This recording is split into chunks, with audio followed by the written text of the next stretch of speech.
جب قیام کے لیے اپنے ہاتھوں کو بلند کریں تو آپ کے یہ چیز ذہن میں ہونی چاہیے کہ میں اللہ تعالیٰ کے سامنے ہینڈز اپ کرنے جا رہا ہوں.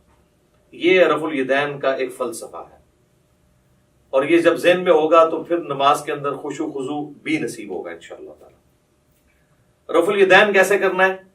اپنے ہاتھوں کو نارملی بلند کرنا ہے، یعنی اس کونی کو اگر ہم پیوٹ مانیں تو یہ کونی اگر ہم یوں رکھتے ہوئے اپنے ہاتھ کو یوں بلند کریں تو آپ دیکھیں گے کہ میری جو انگلیاں ہیں وہ کانوں کی سیدھ میں آ گئی ہیں، سائڈ سے جا کے دیکھیں، اور میری ہتھیلی جو ہے وہ کندھے کی سیدھ میں آ گئی ہے. یہ سنت طریقہ ہے. اور اس دوران ہاتھ کی انگلیاں اتنی کھلی ہوئی ہونی چاہیے جو نارمل ہے.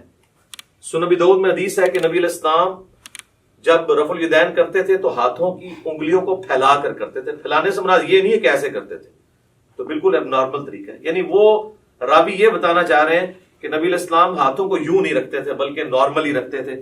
اب آپ اس کو یوں دیکھیں گے تو میں جب اس کو ہاتھ کو بلند کروں گا تو آپ یہ دیکھیں میرے دونوں انگلیاں کانوں کی سیدھ میں ہیں، میری ہتھیلیاں کندھے کی سیدھ میں ہیں، اور میری ہتھیلیاں قبلہ رخ ہیں. اور اس دوران یہاں پر ہی تھوڑی دیر کے لیے روکتے ہوئے میں اللہ اکبر کہوں گا اور اس کے بعد اپنے ہاتھوں کو باندھوں گا. اب جتنے بھی رفع الیدین ہوں گے وہ اسی طریقے کے ساتھ ہوں گے. صحیح مسلم میں حدیث ہے کہ نبی صلی اللہ علیہ وآلہ وسلم اپنے ہاتھوں کو کانوں تک بلند کرتے تھے. صحیح بخاری میں حدیث ہے کہ نبی علیہ السلام اپنے ہاتھوں کو کندھوں تک بلند کرتے تھے.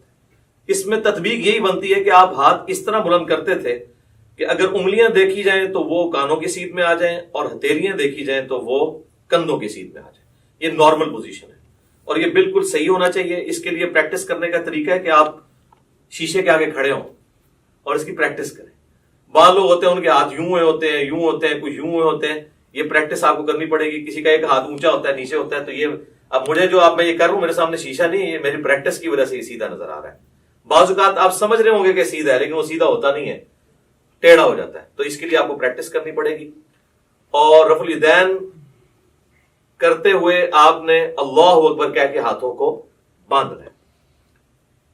یہ صحیح بخاری کے اندر یہ بھی حدیث موجود ہے کہ نبی علیہ السلام رفع الیدین کرتے اور اللہ اکبر کہتے. اور صحیح بخاری مسلم میں یہ بھی ملتا ہے کہ آپ صلی اللہ علیہ وآلہ وسلم اللہ اکبر کہتے اور رفع الیدین کرتے.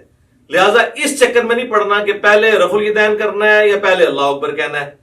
دونوں بیک وقت کہنے ہیں، آگے پیچھے کہنے ہیں، جس بھی طریقے سے کہیں سائملٹینیسلی آپ کہہ لیں.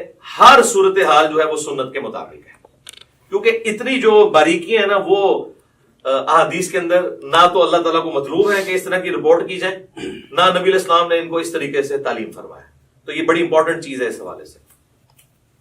اب آپ سارے آئیں جی اس پوزیشن میں کہ آپ رفع الیدین کرنے لگے، اپنے ہاتھوں کو اس طرح بلند کریں جس طرح میں نے بتایا تھا. ہاں جی ابھی دیکھیں جی کتنے لوگوں کی غلطیاں نکلیں گی جی کہ ان کے ہاتھ کہاں کہاں پہ. یہ دیکھیں نا، یہ آپ کا ہاتھ یوں ہوگا نا تو تب یہ دونوں ہاتھ برابر ہوں گے.